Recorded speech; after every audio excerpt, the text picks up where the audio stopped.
नमस्कार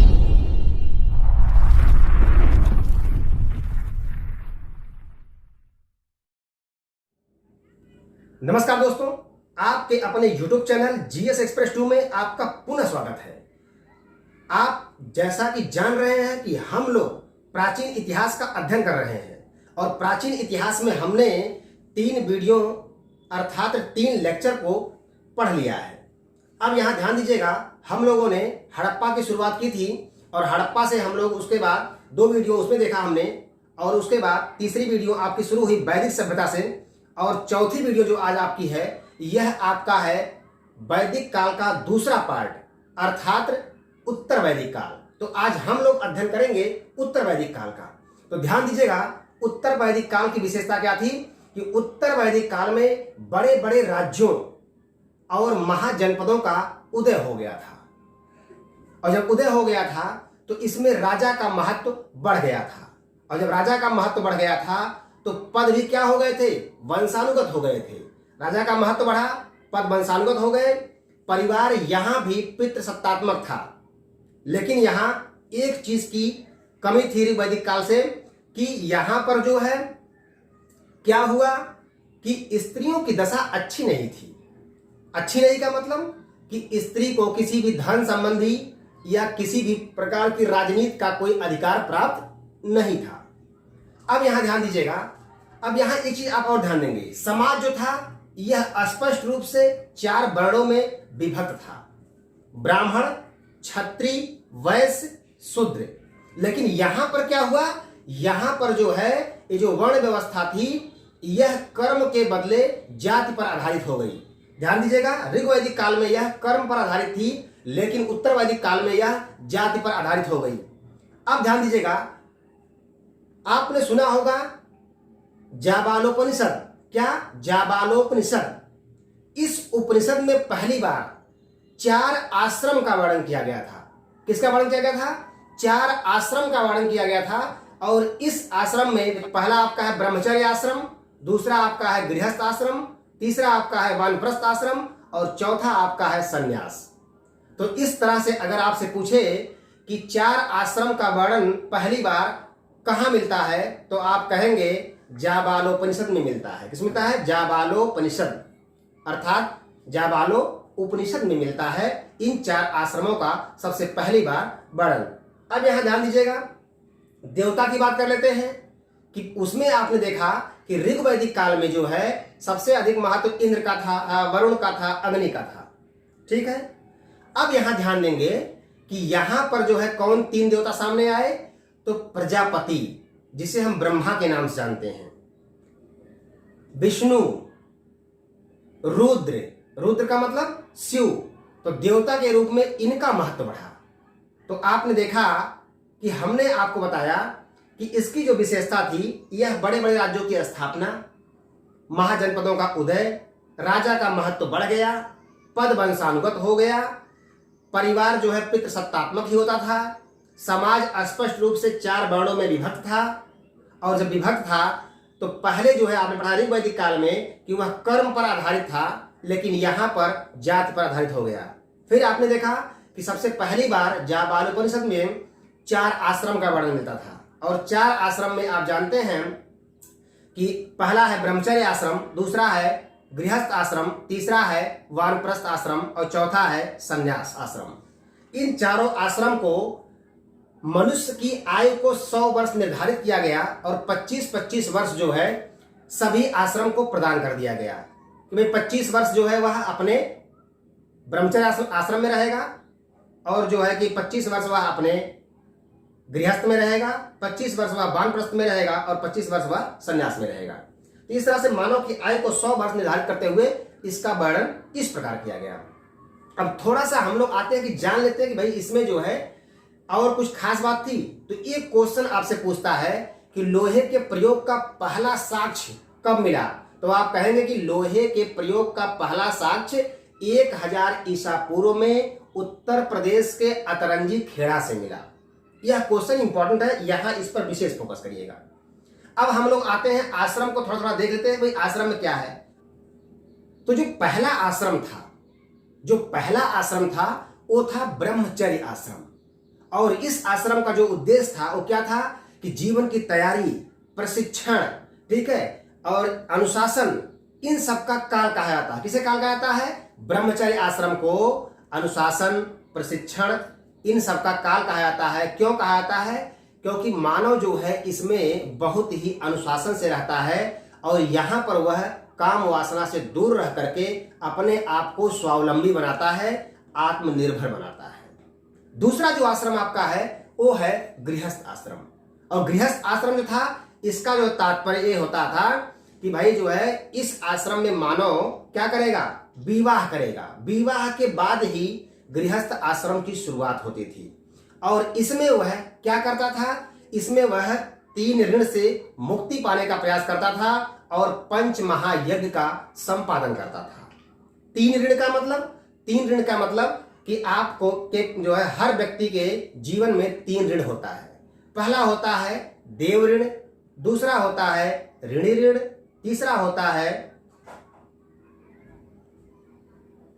पितृ ऋण। ठीक है, तो ये बात आपको समझ में आ गई। अब थोड़ा सा जान लेते हैं कि भैया देव ऋण क्या होता था और जो है कि दूसरा आपका जो है ऋणी ऋण क्या है और पितृ ऋण क्या है, कैसे इससे मुक्ति मिलेगी। पहला आपका क्या है? देव ऋण।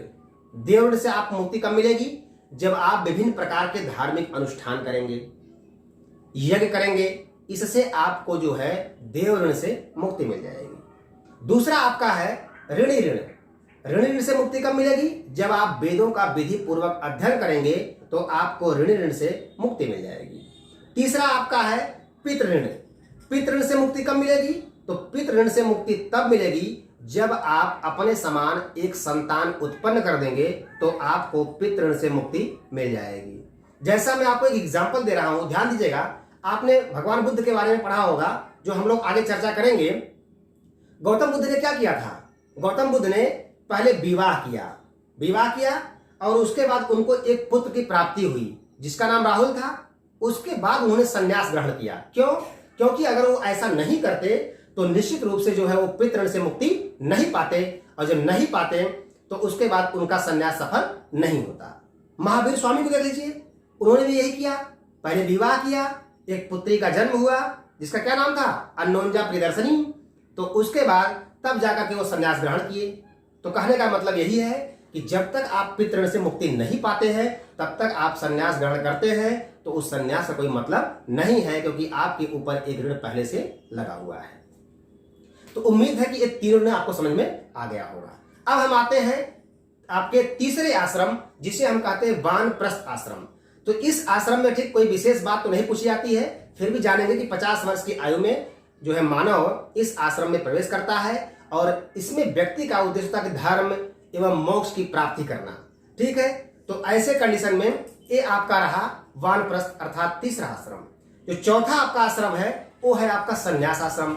संन्यास आश्रम क्या होता था कि 75 वर्ष से 100 वर्ष की आयु में मानव संन्यास ग्रहण करता है। ठीक है, और इसी आश्रम में मनुष्य को धर्म, अर्थ, काम आदि के बंधन से मुक्ति मिलती है, अर्थात वह सब चीज का मोह माया छोड़ करके और वह जो है अपने आप को सन्यासी बना लेता है। तो इस तरह से आपने देखा कि हमने इसमें क्या क्या पढ़ लिया। तो आपने देखा कि भाई पूरा एक निष्कर्ष के रूप में मैं आपको हिंट कर दे रहा हूं कि आपने पढ़ा कि उत्तर वैदिक काल में जनपदों और बड़े बड़े राज्यों का उदय हुआ, राजा का महत्व बढ़ गया और पद वंशानुगत हो गया और परिवार जो है वो पितृ सत्तात्मक होता था। और उसके बाद देवता के रूप में आपने देखा कि प्रजापति, विष्णु और रुद्र का जो है यहाँ महत्व बढ़ा। फिर आपने देखा कि भाई 1000 ईसा पूर्व में उत्तर प्रदेश के अतरंजी खेड़ा में क्या हुआ कि यहाँ पर लोहे के प्रयोग का पहला साक्ष्य मिल गया। फिर आपने देखा जो है कि सबसे पहली बार जाबालोपनिषद में क्या हुआ कि 4 आश्रमों का वर्णन मिला, ब्रह्मचर्य, गृहस्थ, वानप्रस्थ और संन्यास आश्रम, और हमने इनके बारे में डिटेल में किया। अब हम बात कर लेते हैं संस्कारों की। तो अधिकांश विद्वानों ने 16 संस्कारों की बात कही है कि मानव जीवन में 16 संस्कार होता है, जिसमें से जो पहला संस्कार आपका होता है वह होता है गर्भाधान। दूसरा जो होता है वो होता है पुष्मन। तीसरा जो होता है वो होता है सीमंतोनयन। चौथा जो होता है वो होता है जात कर्म। पांचवा जो होता है वो आपका होता है नामकरण, छठवां जो होता है वो होता है निष्क्रमण, और सातवां जो होता है वो होता है अन्नप्राशन, और आठवां जो होता है वो होता है चोलकर्म, नौवां जो होता है वो होता है कर्णवेधन, दसवां जो होता है वो होता है विद्यारंभ, 11वां होता है उपनयन संस्कार, 12वां होता है वेदारंभ, 13वां संस्कार केशांत होता है, 14वां होता है समावर्तन, और 15वां होता है विवाह, और 16वां संस्कार होता है जिसे हम कहते हैं अंतिम संस्कार अर्थात अंत्येष्टि।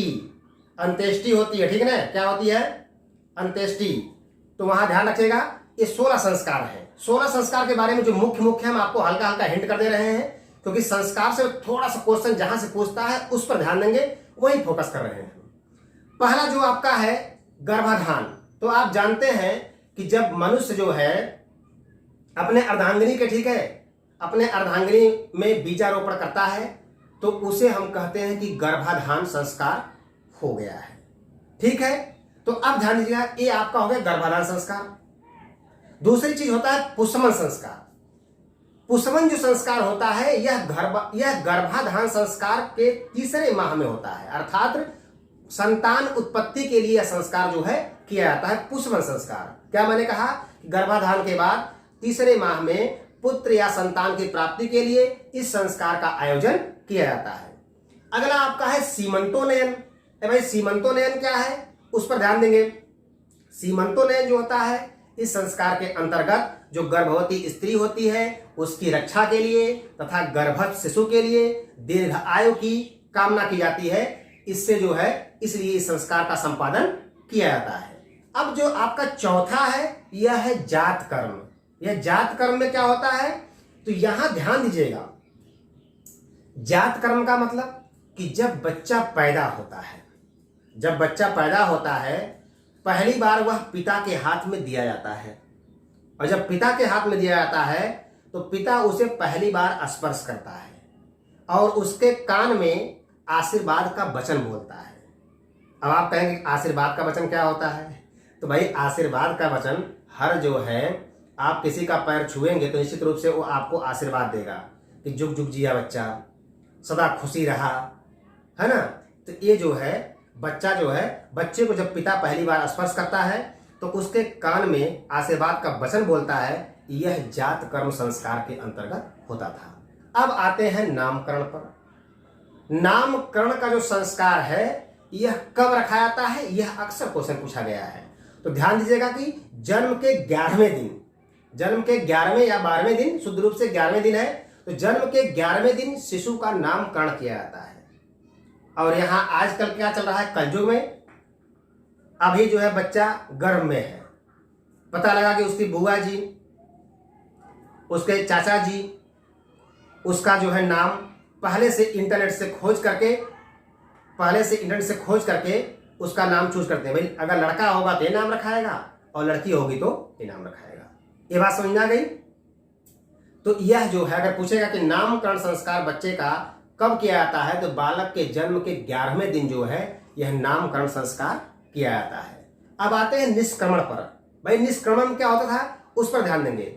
इसमें देखिए बालक जब पहली बार अपने घर से बाहर जाता है तो यह निष्क्रमण का संस्कार किया जाता है, जिसे लोग कहते हैं कि भाई गांव में कहते हैं ना कि बच्चा अभी छोटा है, इसको सिवान के बाहर मत ले जाइए।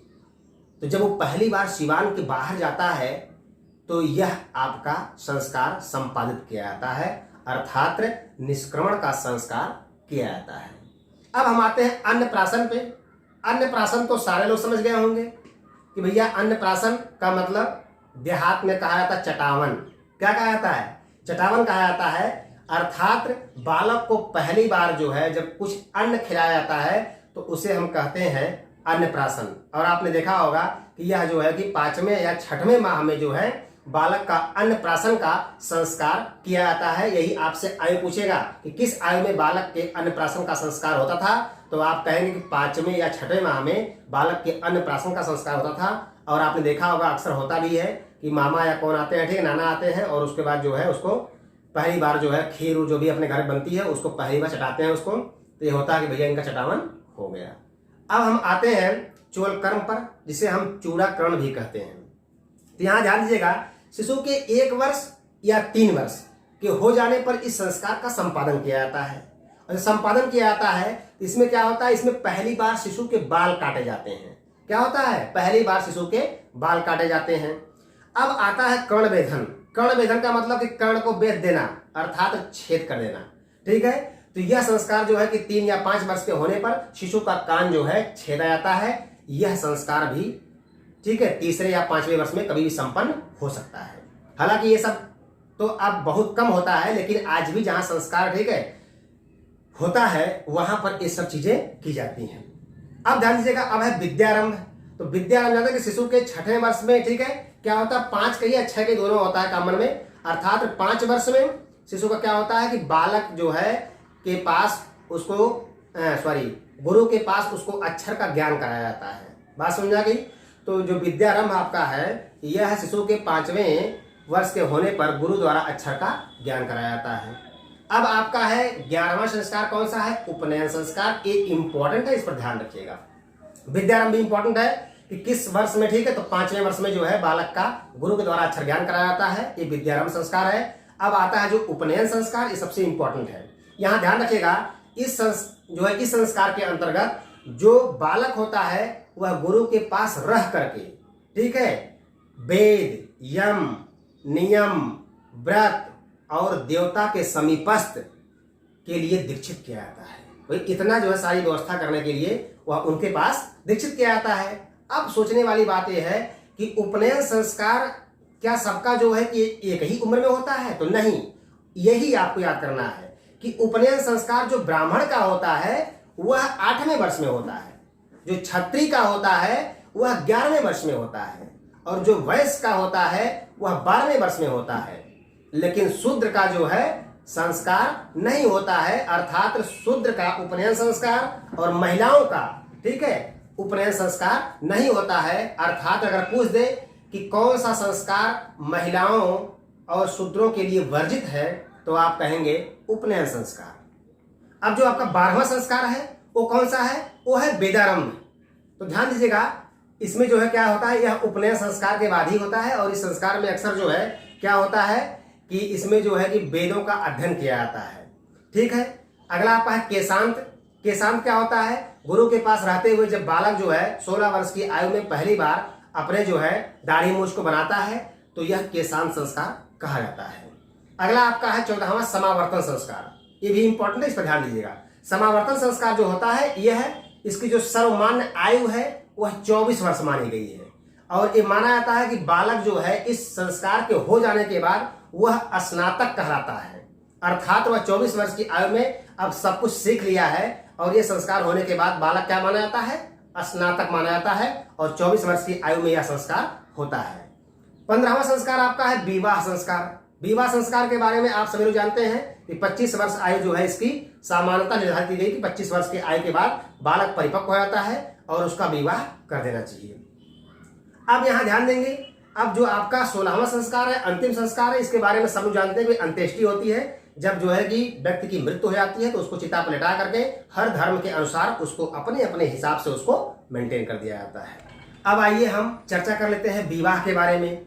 तो सामान्यतः जो है 8 प्रकार के विवाहों को मान्यता दी गई है, जिसमें से 4 विवाह प्रशंसनीय होते हैं और 4 विवाह जो है वह निंदनीय होते हैं।